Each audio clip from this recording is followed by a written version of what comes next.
South Africa Reserve Bank has held the country's repo rate at 7% despite the headline inflation rate softening to 3.3% last month. Now let's get more from the Reserve Bank's post-MPC press briefing held a short while ago. At our last meeting, we noted positive indicators for second quarter output.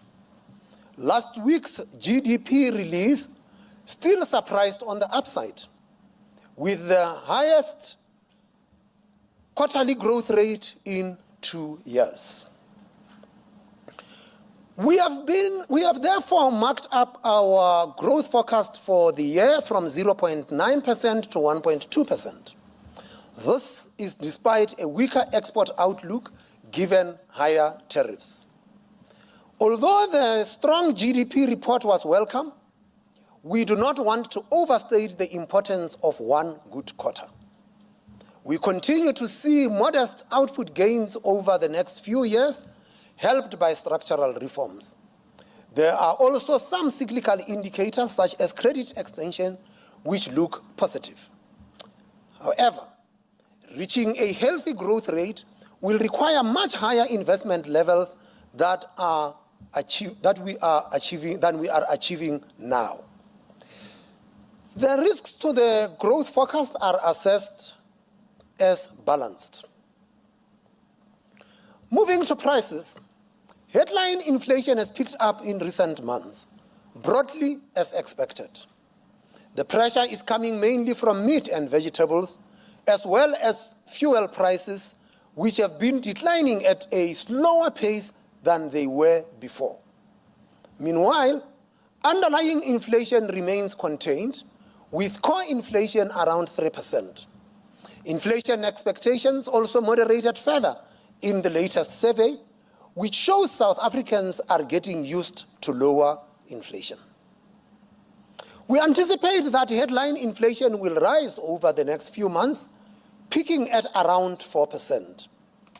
Our forecast now incorporates higher electricity price inflation of nearly 8% rather than 6%, given the recent pricing correction by NERSA. This is a reminder of the serious dysfunction in administered prices, which undermines purchasing power and weakens growth.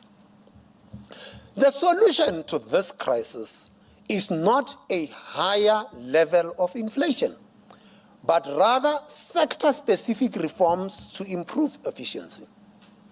Our inflation projections also have upward adjustments to food and services prices, partly offset by a stronger exchange rate assumption. Overall, we expect headline inflation to average 3.4% this year and 3.6% next year, before reverting to 3% during 2027.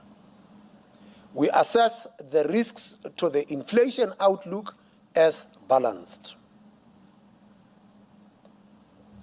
Against this backdrop, the MPC decided to keep the policy rate unchanged at 7%. 4 members preferred to keep rates on hold, while 2 favored a cut of 25 basis points. Since September last year, we have reduced rates by 125 basis points, and we want to see how this is affecting the economy, how expectations evolve, and how inflation risks are resolved.